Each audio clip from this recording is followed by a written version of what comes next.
In the UFC, fighters sell fear, but Paulo Borrachinha Costa sold something different. He was a wrecking ball in human form, 13-0, 11 knockouts, a body that looked carved out of granite, and fists that ended careers. He didn't just beat people, he mauled them. The UFC pushed him hard, the fans loved the chaos, and he looked unstoppable. Then, just like that, it all fell apart. Was it the fight? Was it the wine? Was he exposed? Or was something deeper going on? Today we are telling you the story of Paulo Costa, how he went from a terrifying wrecking machine to a fighter that nobody can quite figure out, and why the most dangerous part of his career might not even be over yet. Paulo Costa was born in Belo Horizonte, Minas Gerais, Brazil, and his family wasn't rich. His father used to work odd jobs just to make ends meet. His mother worked hard to keep the household together. And he wasn't some golden child of Brazilian jiu-jitsu. In fact, he used to work a regular job in Brazil. His older brother took him to a local BJJ gym when Paulo was only 17. And that is when everything shifted. Costa had no background in wrestling, no boxing pedigree, just raw, natural power, and the kind of confidence that you can't teach. He turned pro at 21. 3 fights, 3 knockouts, all in the first round. Brazil took notice, and so did the UFC. He made it to the Ultimate Fighter Brazil 3. People started whispering about the way that he moved. He didn't fight like a beginner, he hunted. And then there was the way that he looked. Costa was a physical marvel. 6 feet tall, 215 pounds with a granite-carved physique that turned heads at every weigh-in. Opponents felt it before the fight even started. But it wasn't just muscle. He had speed, balance, coordination. A sports science lab compared his power output to a heavyweight. He was fighting guys 20 pounds lighter and making it look unfair. This wasn't normal. The guy looked superhuman. Costa made his UFC debut at Fight Night Fortaleza in 2017. Costa versus Gareth McClellan, where he got the TKO victory in under 90 seconds. Then came UFC 212, Oluwale Bamgos. Same result, another walk-off finish. Then UFC 217 in Madison Square Garden. The opponent, former welterweight champ Johnny Hendricks. Now Hendricks was tough. He had gone 5 rounds with GSP, but Costa brutalized him. Body kicks that echoed, hooks that bounced Hendricks off the cage. Second round, TKO. Joe Rogan went nuts. Dana White started calling him a future star. The hype was real, and it was well-deserved, to be honest. Former world champion. If you saw the way the Eraser beat the shit out of him. I mean, he just beat the shit out of him. Johnny fired back. I mean, he's tough. He tried, threw some leg kicks, threw some punches, but he was just getting fucking destroyed and just walked down and smashed, kicked to the body over and over again. He was wincing after the first kick to the body. I know, man. The second kick to the body he got hit with, you see him wincing, and here was when he clipped Johnny Hendricks. I mean, it was no contest. Unfortunately for Johnny in that fight, because Costa wasn't just winning, he was wrecking people. He was built like an action figure and fought like a wrecking ball. Costa's style was simple. Walk forward, cut the cage, break your body. He averaged 6.67 strikes per minute, easily outstriking almost every middleweight, and most of them went to the body. He attacked like a tank. Jabs were rare. He didn't feel people out, he overwhelmed them. Analysts noticed his ability to trap guys against the fence. He didn't chase, he herded. Footwork like a predator. He didn't care what you threw back, he would eat one to land 3. That kind of pressure breaks people fast. Opponents would glance down. You could see the doubt hit their faces. He smiled during stare downs. He flexed and he laughed. He knew he was getting inside your head. On social media, he played it up. Memes, photos, training clips. Always shirtless, always grinning, always dangerous. Guys didn't just fight Costa. They fought the idea of Costa. And a lot of them lost that fight before they even stepped in the cage. When the UFC started putting Costa against top 10 fighters, he showed that he belonged there. The Uriah Hall fight proved something. Costa didn't fold when hit. Hall cracked him early with a counter right. Most guys would back off. Costa smiled and kept coming like a juggernaut. Body shots, hooks, uppercuts. Hall folded in the second round, just dropped and covered up. Commentators said it felt like watching an execution, not a fight. That win made him undeniable. But it was the Yoel Romero fight that sealed it. Next stop, Israel Adesanya. A clash of styles, a perfect buildup. Everyone thought it was going to be fireworks. All the ingredients were there, 2 undefeated killers, a belt on the line, and months of mind games. The pressure was at its peak. The hype was unmatched. Costa wasn't just riding a win streak, he was a wrecking machine marching toward destiny. But what happens when an unstoppable force meets a sniper with a game plan? What happens when the pressure finally pushes back? It was UFC 253 Fight Island, the biggest stage of Costa's career. The undefeated wrecking machine versus the undefeated stylebender. It was a classic striker versus striker matchup, but the real battle started way before fight night. Costa came in loud, calling Izzy skinny, mocking his reach, claiming that he would fold under pressure. He played the alpha, the I'm gonna walk you down predator.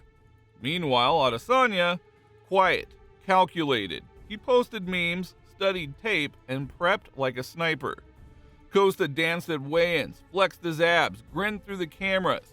Izzy just stared through him. The trash talk was nuclear, the hype was massive, but when the cage door closed, it was a massacre. From the opening bell, it was obvious that Costa had no answers. He stood there, flat-footed, trying to cut the cage like usual. But Izzy wasn't just moving, he was painting art. Leg kicks, snap jabs, angles that Costa had never seen before. By the end of round 1, Costa's lead leg was purple. He had landed maybe 2 strikes. The pressure fighter couldn't pressure. In round 2, Izzy turned it up. Head kick grazes, straight lefts that split the guard. Then came the combo, high kick, left, right, Costa dropped. Ground and pound, over. Adesanya had styled on him, taunted him mid-fight, even humped him after the knockout. This was one of the most humiliating losses that you would ever see. Costa's aura was gone in under 10 minutes. Dude, Costa needs to go back to brawling. He used to be so exciting, and now it's just kind of like, it just doesn't seem to be working out. It's hard to know what happens to a guy when he gets really owned. He was a fucking warrior, especially in that Yoel Romero fight. Yoel's terrifying to everybody, and Costa just walked him down and beat his ass. But then he fought a guy who's just way more slick. He fought the best Israel Adesanya that's ever been. He was like exploiting him with distance and with feint, chopping at the legs, and just he had him all fucked up by the end of the first round. And once you've been bested like that, and a guy dry humps you when you're down, he looked like he's mentally all fucked up from that fight. The MMA world was buzzing. What had happened to the Brazilian Hulk? Then Costa posted. Out of nowhere, he claimed he drank a full bottle of wine the night before the fight. Why? He said that he couldn't sleep, that he was anxious, that he needed to relax. Fans were confused. Was he serious? Was he trolling? Well, apparently not, because Costa doubled down. He said the wine made him sluggish, that it dulled his reflexes. He blamed the UFC for scheduling the fight earlier than he expected, saying that they tricked him with the timing. Said he was off, said he wasn't himself. To many fans, it sounded like he was trying to explain away the loss, but instead of sympathy, it sparked memes. Costa, the undefeated powerhouse, had blamed wine for getting knocked out. The Brazilian Hulk had turned into a punchline. He'd been undefeated, untouched, but now he looked human, beatable, and the wine story didn't help. After the Adesanya loss, Costa disappeared. No bounce back fight, no rematch talk, just radio silence and memes. A full year went by. Then came the Marvin Vettori fight, and everything got weirder. Fight week, Costa shows up 25 pounds overweight, says that he can't make 185. The fight gets bumped to 195, then again to 205. Basically, Vettori said screw it, let's just fight. Costa looked huge, still jacked, still powerful, but Vettori outworked him, took the shots, kept coming, won a decision. Costa had gone from UFC golden boy to unreliable, undisciplined, kind of a meme. He wasn't terrifying anymore. He was confusing, if we're being honest. After the Vettori loss, fans expected Costa to reset, get serious, maybe humble himself and make a real run. But instead, he got weird. Like, really weird. He embraced a full-blown meme persona. He tweeted bizarre things, joking about secret juice, calling himself the Juice God. He mocked USADA, posted Photoshop pics of himself looking freakishly jacked. He would show up to interviews holding a giant jug of yellow liquid. No label, just vibes. One day, he was calling fighters virgins. The next day, he was live tweeting strawweight fights like they were world-class titled chess matches. It was funny, but also kind of sad. This was the guy who once looked like he would eat middleweights for breakfast. Now, he was more known for his Twitter fingers than his fight IQ. But let's not forget, between memes and madness, he was still fighting. In 2022, he finally returned against Luke Rockhold. It was bizarre, brutal, bloody, and somehow beautiful. Both men were exhausted by the end, but Costa got the win. Then came the dry spell, radio silence. Fans kept asking, when is Costa fighting again? He was scheduled to face Robert Whittaker at UFC 284, but pulled out. Then UFC 291 came around. He was booked to fight rising contender Ikram Aliskerov, but Costa backed out. This time, not due to injury, it was a contract dispute. More noise, no fight. Then came another opportunity, Khamzat Chimaev at UFC 294.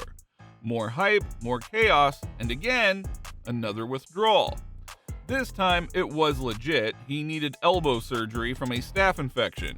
He posted images of swelling and stitches. Some fans still questioned it, others gave him the benefit of the doubt, but the damage was done. Costa eventually made his return at UFC 298 in early 2024 against former champ Robert Whittaker. And honestly, he looked solid. Focused, strong, but Whittaker edged him out with volume and pressure. Another loss. But hey, at least he showed up. And just a few months later, he got another shot. This time against Sean Strickland at UFC 302. It was a big-name matchup. Strickland had just lost the belt. Costa still had star power. On paper, it was fireworks. In the cage, not so much. Costa played it safe. Strickland jabbed and circled. 5 rounds of feinting, waiting, and staring. Strickland got the decision, and Costa got booed. Another chance, another letdown. One big part of Costa's meme identity is the secret juice. Costa didn't just joke about it, he made it a part of his persona. He would show up to interviews holding a giant jug. No label, just bright yellow liquid. He would wink at the camera like he was trolling USADA. Sometimes he claimed that it gave him superhuman strength.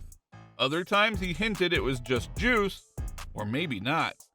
He joked about steroids, openly, and fans loved it. But under the jokes was a pattern. Weight issues, cancellations, weird interviews, random call-outs. Was it all just a gimmick, or was Costa losing control of his career? He wasn't just a meme, he was becoming a mystery. Still dangerous, still strong, but unpredictable in the worst way. So, here we are.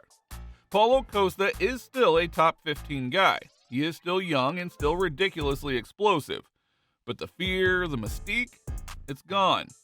He used to walk into the octagon like a T-Rex in a bad mood. Now he walks in with Twitter jokes and wine bottle memes. Now don't get me wrong, he is still entertaining, but he's just not terrifying anymore. And in the fight game, that is the difference between a contender and a memory. Here's the thing about Paulo Costa. He had all the tools: explosiveness, toughness, insane physicality. He even showed flashes of technical brilliance. The way he broke down Uriah Hall and neutralized Yoel Romero, that wasn't just brute force. That was fight IQ, timing, strategy. But something always stalled his rise. Weight issues, fight delays, injuries. The loss to Adesanya didn't just derail his title shot, it shifted the narrative. Instead of staying focused, Costa leaned into the chaos. Memes, online beefs, and bizarre interviews started getting more attention than his fights. He had the skills to stay at the top, but not the consistency. And now in 2025, Costa's 34. Still dangerous, still marketable, but the division is moving on without him. New contenders are hungrier, more disciplined. Guys like Dracus du Plessis, Chimaev, and Strickland are not waiting around. Costa's not out of the picture, but he is running out of time. He needs wins, real ones, against top names, or he'll be remembered more for the memes than the moments. Paulo Costa was a force of nature. He brought a storm of violence into the UFC, but somewhere along the way the storm calmed. And what was left? A fighter, still capable of great things, but trapped inside a persona that is easier to laugh at than fear. Maybe it's not too late. Maybe he still has one last monster run in him. But if he doesn't change course fast, Paulo Costa might go down as one of the most entertaining failures in UFC history. So what do you think? Can Paulo Costa still make a run at the title, or is he already past the point of no return? Drop your thoughts in the comments, like if you've ever sipped some secret juice, and subscribe for more fight stories like this one. And as always, thank you for watching.